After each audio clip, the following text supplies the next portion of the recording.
Um juiz receber uma homenagem de uma extrema esquerda que está completamente dissonante com as características ideológicas, com o pensamento daquele juiz, é muito estranho. Não foi uma homenagem. É muito estranho, é muito esquisito. E a gente vê as circunstâncias que levaram, talvez, o ministro Mendonça a ser homenageado, ou não ser homenageado, não foi homenagem. Eventualmente, é um ministro com testosterona morta, entendeu? É um ministro que tem cedido. Por exemplo, o ministro Mendonça, ele condenou o André Silveira. Condenou a menos. A 3, 4 anos de cadeia, enquanto os outros deram 10 anos de cadeia.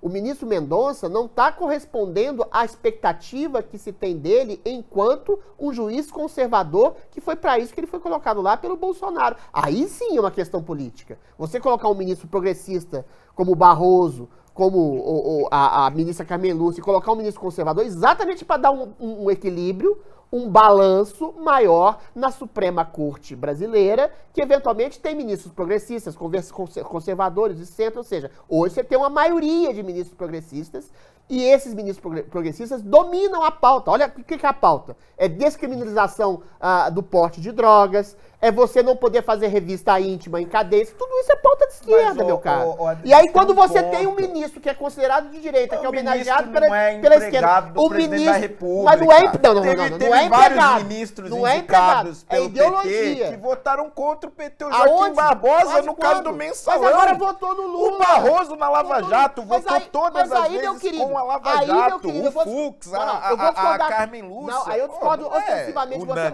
O Mensalão não tem a ver com questão ideológica. O Mensalão tinha a ver com questão de corrupção graúda, completa, atestada pelos fatos mas o Lewandowski foi o empregado do Lula, o problema é que agora o que está acontecendo é o seguinte: ministros progressistas atropelando as leis em nome de uma ditadura do judiciário. Por quê? Porque tem antipatia e nojinho do bolsonarismo, antipatia e nojinho do conservadorismo, e essas leis estão acabando e solapando com a democracia. Você tem um ministro conservador que não faz nada, sequer levanta a voz, levanta a voz contra o Alexandre de Moraes. O que interessa não é a voz, é o voto. O voto foi contra. O voto dele foi contra.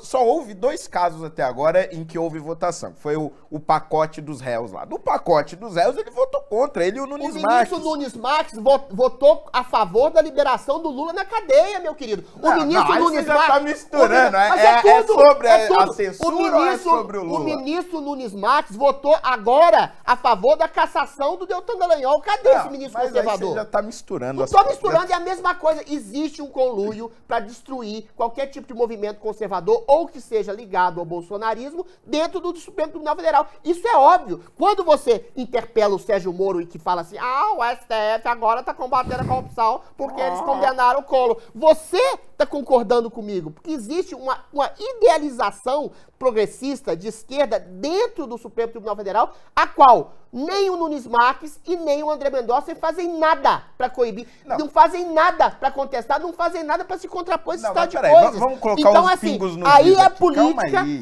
a boa política entrando dentro da tramitação dos diálogos e que o Nunes Marques e o André Mendonça se colocam na base do papel que seria representado. Não, eu quero só voltar vamos organizar. Voltar um capítulo. Essa questão do jantar. O jantar foi o quê? Foi o grupo Prerrogativas, realmente, advogados esquerdistas, etc e tal. Mas são advogados influentes. Advogados influentes. Esse é o primeiro no seu comentário? Vai, coloca aí. O grupo reúne advogados alinhados com o governo de Luiz Inácio Lula da Silva. Foi nessa sexta-feira esse jantar para homenagear o André Mendonça. Não foi homenagem. Foi uma homenagem, eu vou falar por quê. Porque ele foi oferecido na casa do Roberto Podval, um advogado criminalista aqui em São Paulo. Conheço várias pessoas que passaram, inclusive, pelo escritório dele. Mais de 120 pessoas estavam na lista. Entre os convidados tinha lá o Ricardo Lewandowski. E o advogado que organizou isso, vou mandar um abraço para ele aqui, vai. Joga para mim, Folo. Marco Aurélio de Carvalho. Foi presidente do Centro Acadêmico 22 de agosto, acho que uns 9 anos antes de mim. Ele é coordenador desse grupo Prerrogativas. E ele disse à CNN Brasil que a intenção do jantar, Holliday, foi fortalecer o diálogo com o ministro. Nós temos diferenças profundas com o ministro André Mendonça em relação a diversas pautas, mas as nossas convergências são ainda maiores. Nós acreditamos no espírito público do ministro, na integridade e no compromisso com a função que ele abraçou. Deixa eu te falar uma coisa sobre o Marco Aurélio de Carvalho. Ele é coordenador, era vinculado à coordenadoria do PT no estado de São Paulo. Fez campanha para o PT 1 milhão de vezes. É um cara muito entrosado com a elite petista, tanto político-partidária quanto ideológica, tá? E a minha questão é a seguinte, Holiday. Vou trazer aqui para você. Quando o cara tem esse bico doce, ele tem bico doce. O Marco Aurélio, se você ele sentar aqui do lado, ele cativa todo mundo. O cara é bom. Ele tem um discurso muito bom. Sorrateiro. Agora imagina o seguinte, todo mundo petista lá no jantar, André Mendonça é o único conservador lá do jantar. Aí ele chega assim, chega no André Mendonça.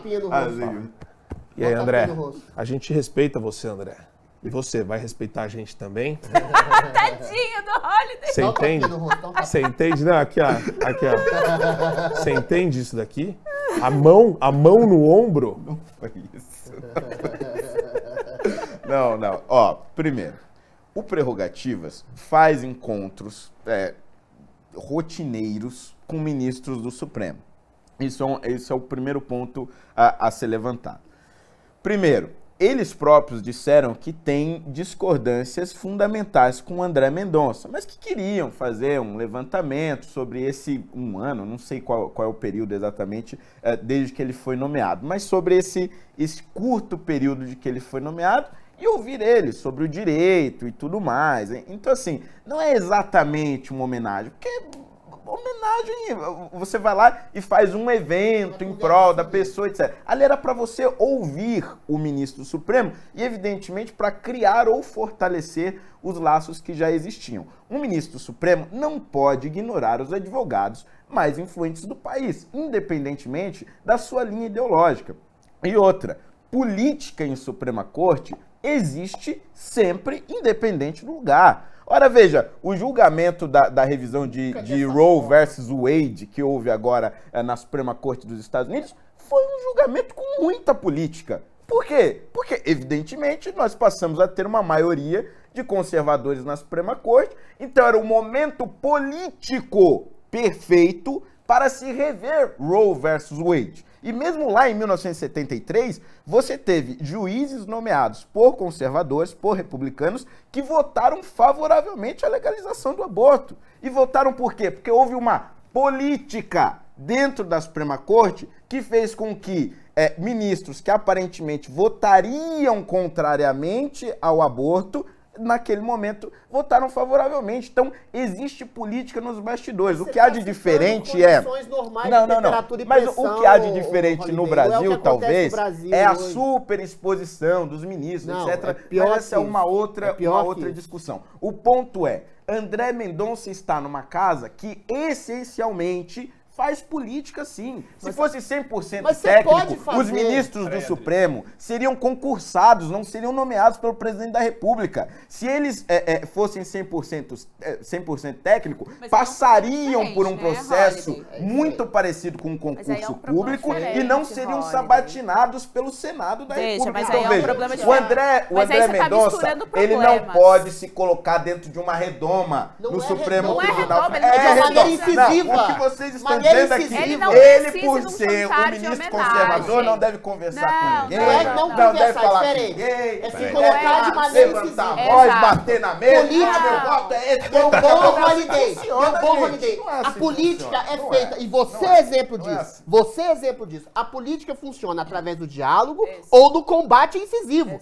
Dentro da Suprema Corte já houve troca de agressões verbais entre os ministros. A gente lembra aqui do Barroso falando que do fel, da língua, do mal secreto do Gilmar Mendes, ou seja, às vezes, para colocar as entranhas de um processo político combativo, incisivo, agressivo e aguerrido, como há na Câmara dos Vereadores, como há na Câmara dos Deputados, como há, inclusive, dentro da Suprema Corte, é necessário. Agora, a baixa estima do André Mendonça. De força. Mas por exemplo, na Lava Jato, há um equilíbrio hoje.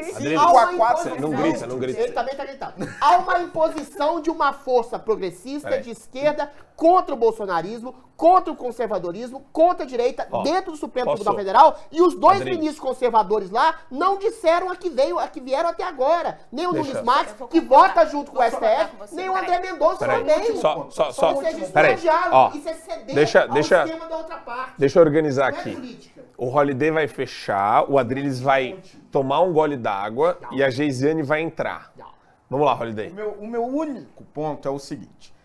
Nas brigas nas brigas que nós tivemos no Supremo Tribunal Federal, haviam forças relativamente equilibradas. O que é que eu quero dizer com isso?